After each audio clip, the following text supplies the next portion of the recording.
अस्सलामुअलैकुम सामीन। 6 शाबानुल मुअज़्ज़म है, 27 फरवरी है।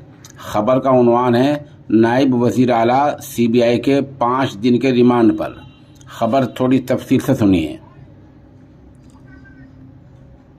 दिल्ली के नायब वज़ीर आला मनीष सिसोदिया को 5 दिन के CBI के रिमांड पर दे दिया गया है। इसमें शराब नीति के बारे में पूछताछ होगी। सिसोदिया के वकील ने कहा था कि पॉलिसी ALG ने मंजूर की है। खबर और तफसील से सुनिए। कोर्ट ने CBI को नायब वज़ीर आला मनीष सिसोदिया की 4 मार्च तक के तहवील में दे दिया है।